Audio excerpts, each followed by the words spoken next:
Tama ka nga, anak. Mas masaya nga sana kung nandito ang papa mo.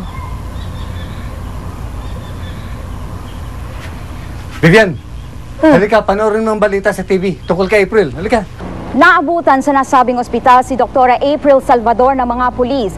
Agad-agad itong dinampot at dinala sa pinakamalapit na presinto upang sampahan ang kasong kidnapping laban sa kanyang asawang si Dr. Arthur Salvador.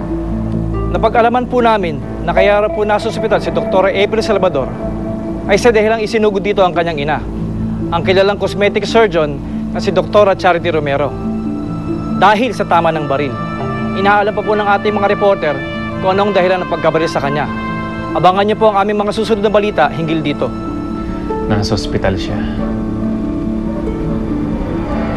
Nasa ospital pa lang pumatay sa kapatid ko.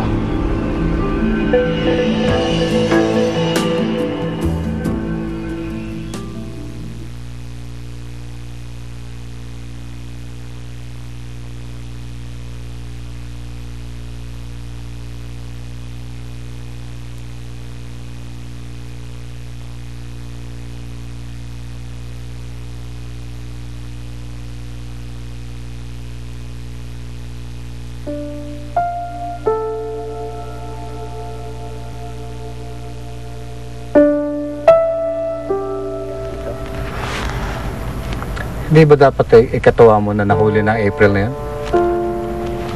Bakit? Balisa ka.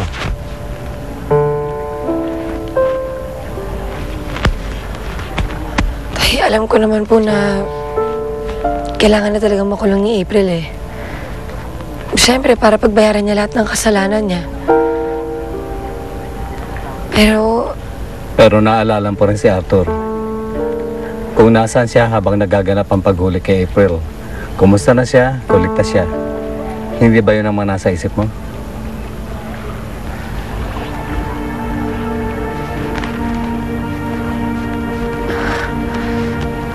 Alam ko naman pong wala akong karapatan kay Arthur, tay eh. Kaya huwag ko kayo mag-alala. Hindi ko talaga gagawin kahit ano para makausap siya, makita siya. Ayoko nang magalit kayo sa akin.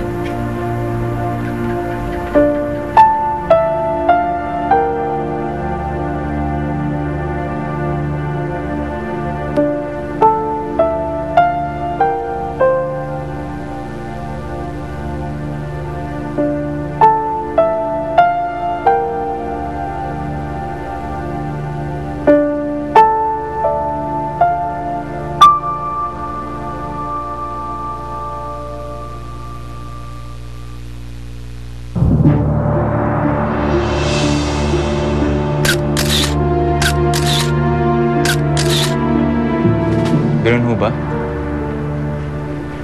Sige, salamat.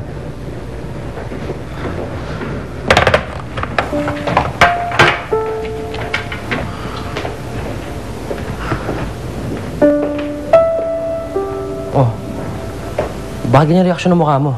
Sino tumawag? Si Chief. Nasa presinto na rin si April. Nakakulong. Talaga? Pare, ibang klase talaga story ng buhay mo, no? Imagine, magiging ina ng anak mo, kriminal. Ina ng anak ko? Bakit nakalimutan mo na? Nabuntis mo si April at ikaw magiging ama.